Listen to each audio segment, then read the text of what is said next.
అందరికీ నమస్కారం. నా పేరు యాదయ్య, భారతీయ జనతా పార్టీ మండలాధ్యక్షుడు బనగానపల్లి. ఈరోజు విషయానికి వస్తే, తీర్థంరెడ్డి అనే రైతు తన 2.5 ఎకరా పొలంలో పొరపాటున మర్చిపోయి గడ్డి మందు కొట్టడం జరిగింది. అది గడ్డి మందు విషయం ఆయనకు తెలియదు. ఇంట్లో ఉన్నటువంటి మందులతో పాటు ఆ మందు కూడా కలిపి తీసుకొచ్చుకొని పొలానికి కొట్టడం జరిగింది. మరుసటి రోజు ఉదయాన్నే చేను దగ్గరికి వస్తే పరిస్థితి మొత్తం అంతా వాడిపోవడం చూసి గమనించి ఎందుకు అబ్బా ఇలా జరిగిందని చెప్పేసి పాత డబ్బాలు మందులు అన్నీ పరిశీలిస్తే అది గడ్డి మందు అని తెలిసింది.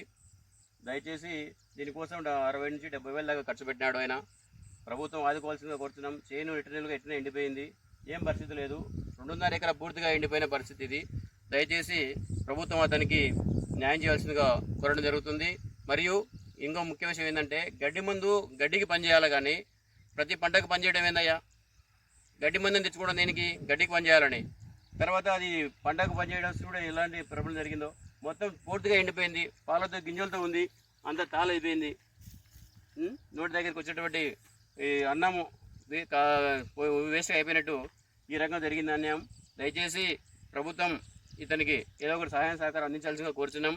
మరియు గడ్డి మందు మీద కూడా నిన్న కూడా వెనకాలలోనే అక్కడ కూడా గడ్డి మందు కొట్టడం జరిగింది, మిస్ అయిపోయి.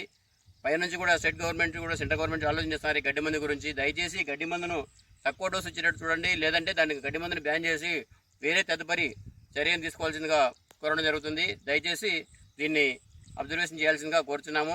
మరియు ఈ అగ్రికల్చర్ ఆఫీసర్ గారు కానీ, మరి ఎంఆర్ఓ గారు కానీ, లేకపోతే మీరంతా గమనించి దానికి ఏదైనా సహాయం చేయాల్సిందిగా మరీ కోరుతున్నాం.